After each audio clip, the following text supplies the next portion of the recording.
10 English phrases for remembering, reminding, and forgetting from espressoenglish.net. Number 1. I remember. There are a number of ways to use I remember. I remember plus ing form of the verb. I remember spending every summer at camp when I was a child. I remember plus person or thing. I remember him. We met at a conference last year. I remember that TV show. I used to watch it all the time. I remember plus that plus subject plus verb. I was going to make hamburgers, but then I remembered that she doesn't eat meat, so I made a salad instead. Number 2. I'll never forget. I'll always remember.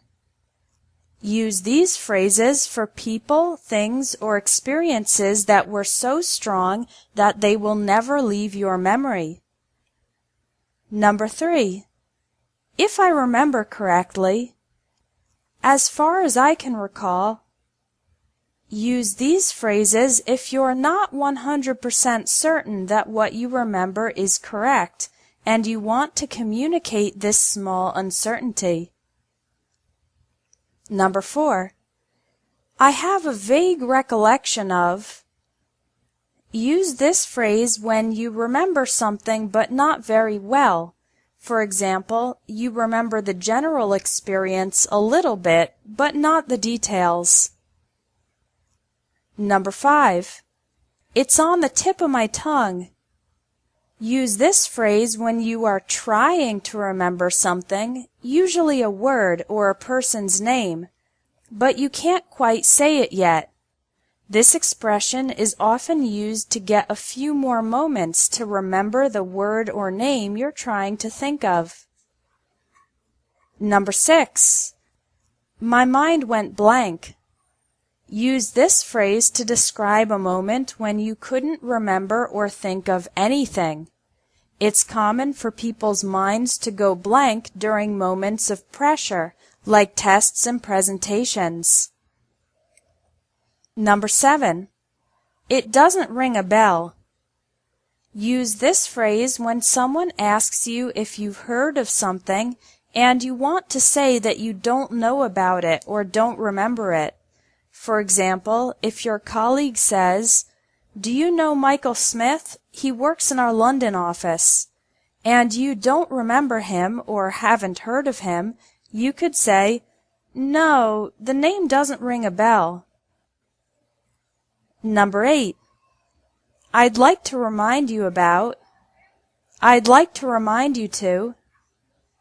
This is a diplomatic way to remind somebody about something so that the other person doesn't forget. I'd like to remind you about is followed by a noun. For example, I'd like to remind you about your dentist appointment tomorrow.